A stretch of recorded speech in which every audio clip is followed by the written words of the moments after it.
Assalamualaikum warahmatullahi wabarakatuh. Bismillahirrahmanirrahim. Alhamdulillahirabbil alamin. Wal aqibatu lil muttaqin wal khusranu lil asyin.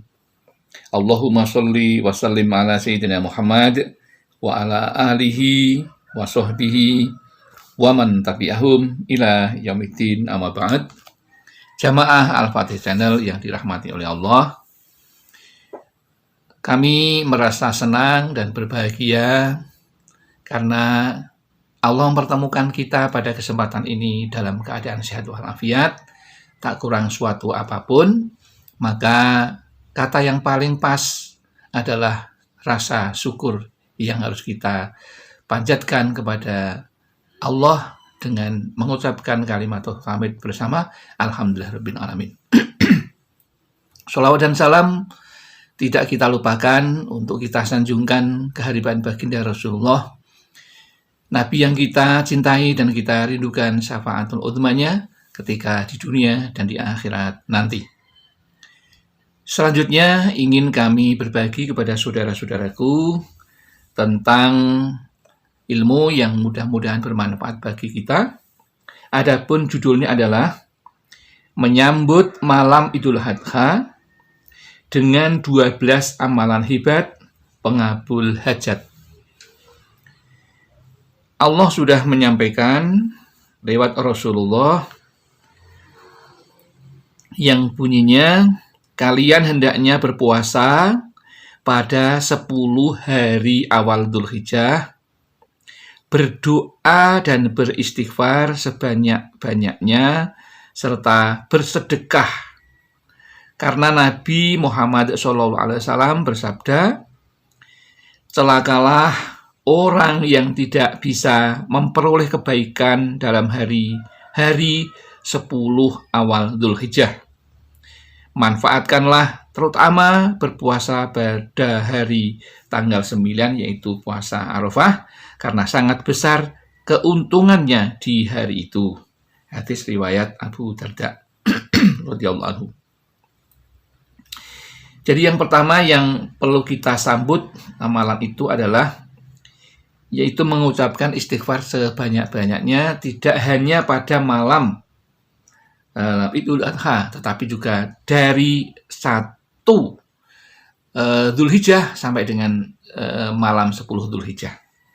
Bahkan sampai hari Tasyrik yang ketiga, itu kita mesti banyak mengucapkan kalimat-kalimat istighfar. Yang kedua, yaitu berdoa kepada Allah, memohon apa yang kita hajatkan, karena di hari itu, 10 hari itu adalah hari yang sangat disenangi oleh Allah bagi hambanya yang memohon kepadanya.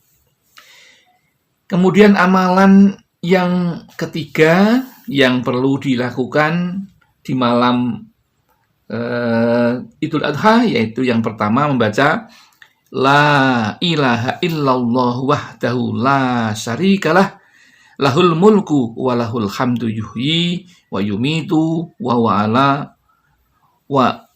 huwa hayyul la yamutu biyadil khair wa huwa ala kulli syai'in qadir. Itu yang ketiga. Kemudian yang keempat yang perlu kita lafalkan yaitu asyhadu alla ilaha illallah wahdahu la syarikalah, ilahan wahidan ahadan somadan lam yattakhidh shahibatan wala walada. Ya. Kemudian minimal setelah selesai sholat maghrib, yaitu sebanyak 3 kali. Kemudian yang keempat, ya, yang keempat adalah asyhadu alla ilaha illallah wahdahu la syarikalah, ahadun somadun lam yalid wa lam yulad wa lam yakul lahu kufuwan ahad. Itu yang keempat. Yang kelima, ya, maaf, yang kelima. Kemudian yang keenam yaitu asyhadu an la ilaha illallah wahdahu la syarikalah, lahul mulku walahul hamdu yuhyi wa yumitu wa huwa hayyul la yamutu biyadil khair wa huwa ala kulli syai'in qadir. Itu yang ke-6. Adapun yang ke-7 yaitu hasbiyallahu wa kafa sami'allahu liman da'a laisa wara'allahi muntaha, yang artinya Allah lah yang menjamin dan mencukupi kebutuhanku. Dia mendengar setiap orang yang berdoa kepadanya. Selain Dia, tiada yang dapat diandalkan dalam memenuhi permintaan dan kebutuhan. Dan inilah yang diperbanyak, ya, semampu kita. Hasbiyallahu wa kafa sami'allahu liman da'a laisa wara'allahi muntaha, itu diperbanyak karena itu pengabul semua hajat kita, agar semua kebutuhan kita dicukupi oleh Allah selama setahun yang akan datang. Itulah yang ke-7 ya, amalan yang ke-7. Adapun amalan yang ke-8 yaitu kita dianjurkan untuk memperbanyak yaitu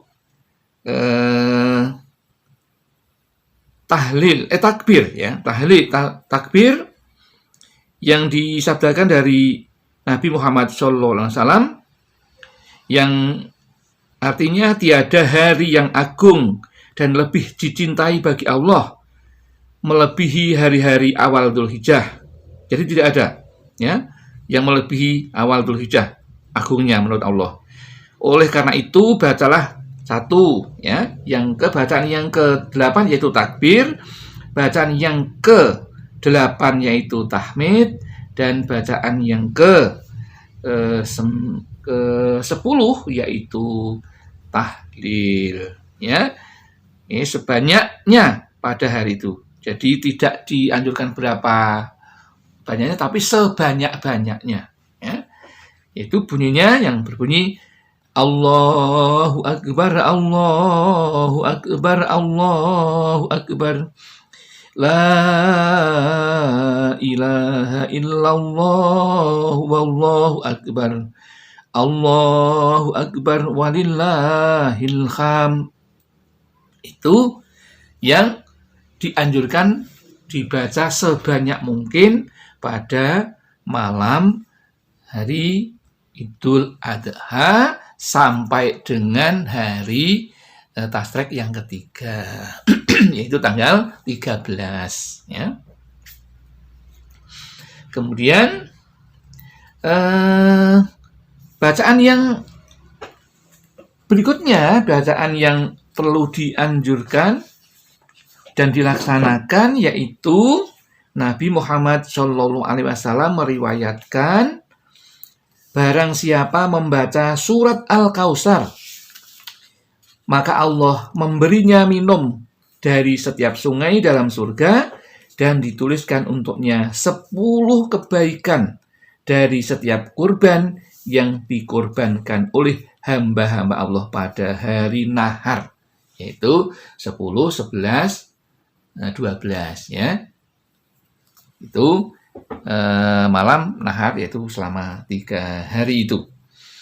Kemudian bagaimana cara mengamalkannya Al-Kautsar itu? Inna a'tainakal Kautsar itu yaitu caranya dengan membaca setelah selesai sholat maghrib dan sholat isya sampai dengan pagi semampu kita ya, sebanyak-banyaknya, minimal 7 kali setiap selesai sholat maghrib dan isya serta subuh ya, pada malam Idul Adha itu, dan malam-malam nahar berikutnya yaitu hari raya kedua dan hari raya ketiga. Kemudian bacaan yang ke-12 yang perlu dilakukan ya, yang ini juga dianjurkan oleh Rasulullah, yaitu kita dianjurkan untuk membaca sholawat kepada Nabi ya. Mengapa demikian? Karena Rasulullah SAW bersabda, "Man shalla alayya ta'dziman li ja'alallahu subhanahu wa ta'ala min tilkal kalimati malakan lahu janahani. Janahum bil mas'ariki wa janahum bil maghribi wa rijlahu tahtal arsi. Yaqulu lahu Allahu subhanahu wa ta'ala, sholli ala abdi kama sholla alayya nabiyyi wa yusolli alaihi ila yaumil qiyamah. Barang siapa bersolawat untukku, untuk Nabi Muhammad maksudnya, karena mengagungkan aku, maka Allah subhanahu wa ta'ala menggantikan kalimat itu, satu kali sholawat itu, dengan seorang malaikat yang memiliki sepasang sayap, sebuah di timur dan sebuah lagi di barat, sedang kedua kakinya berada di bawah arsy. Allah subhanahu wa ta'ala berfirman kepada malaikat itu, bersolawatlah kamu untuk hambaku sebagaimana ia bersolawat untuk nabiku. Maka malaikat itu bersolawat untuk orang itu sampai hari kiamat. Diambil dari kitab Zubdatul Wa'idin. Itulah perintah-perintah Allah lewat Rasulullah yang perlu kita lakukan dan diperbanyak agar doa kita dikabulkan oleh Allah apapun yang diminta.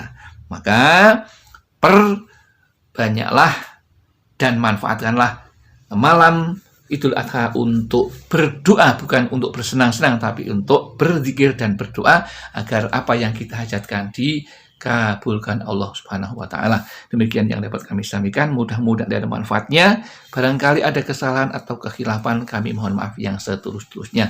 Akhirul kalam, billahi taufik wal hidayah wal inayah wal barakah. Wassalamualaikum warahmatullahi wabarakatuh.